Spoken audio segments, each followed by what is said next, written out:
Hello everyone, this is Kritika. Now we will see the topic disk scheduling algorithm introduction. Whenever the process wants to perform a read operation or write operation on the disk, first it will raises a request system call to the operating system by specifying the following information in the request system call. So what are the information the process will specify in the request system call means the first information is type of operation it is going to perform on the disk. So in turn, this type of operation information consists of whether the operation is input operation or output operation. Input means inputting some content into the disk, so it is a write operation. Output means retrieving some content from the disk, so that is going to be the read operation. The second information is disk address. This is very important. Why? Because the process is going to access which portion of the disk that is notated by this disk address. In turn, this address consists of the platter number. In that platter number, what is the cylinder number it want to access, and in that cylinder number, what is the track number. In the track, what is the starting sector address. These all together is put into the thing called as a disk address. And the third information is number of sectors to be transferred. Here in the disk address, we have specified the starting sector address only. From that starting address, how many sector it need to get transferred. So this is actually the displacement value. And fourth information is memory address. This is very important. Why? Because whenever, for example, the process performs a read operation, that data it has to put into which portion of your main memory. So that for that we are in need of memory address. So these are the set of information which is specified in this request system call by the process, and it is requesting the operating system. Yeah. Whenever the process is requesting for a disk IO operation, first it will check whether the disk is in idle condition or busy condition. There may be of two scenarios. The disk may be idle or the disk may be busy with some other job. You take the first scenario. Whenever the disk is idle, it will start to service the process request.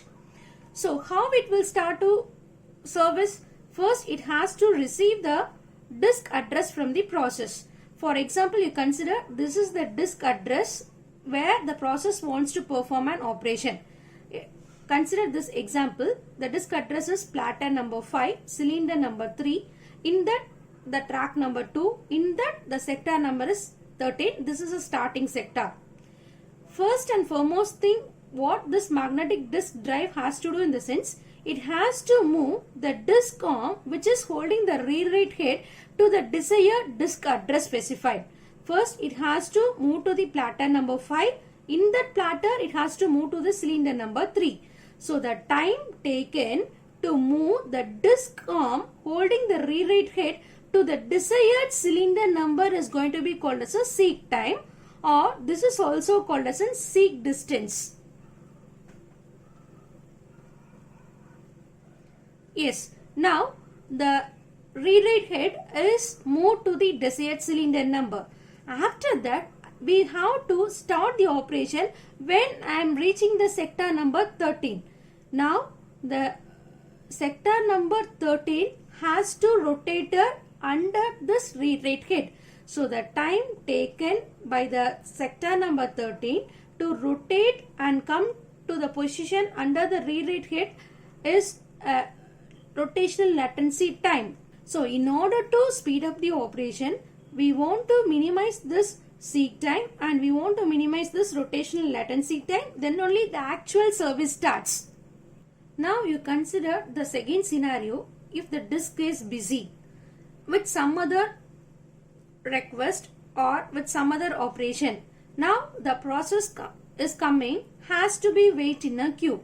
For example, we are getting a 4 process request P1, P2, P3 and P4. This has to wait until the disk has completed its earlier operation. So that here in the disk driver side, there is a thing called as a disk controller. The disk controller will maintain a buffer that is nothing but a queue which holds the process or requesting process to be get serviced by the disk. So this is going to be called as a request queue. Now in that request queue, the disk controller has to schedule the requesting process in some order such that there should be a minimum seek time and minimum rotational latency in order to speed up the disk operation. So that can be accomplished by n number of disk scheduling algorithm available. So these are the types of disk scheduling algorithm available. So the disk controller will choose any one of the disk scheduling algorithm such that the seek time and rotational latency will be getting reduced. So what are the types of disk scheduling algorithm we will see? The first one is FCFS, first come first serve. Next is SSTF, shortest seek time first. Next is SCAN, this is also called as an elevator algorithm. And next is CSCAN, this is called as a circular scan. And look, last one is CLOOK, that is circular look. So these are the different type of disk scheduling algorithm available. In the forthcoming videos, we will see each one of it. Thank you.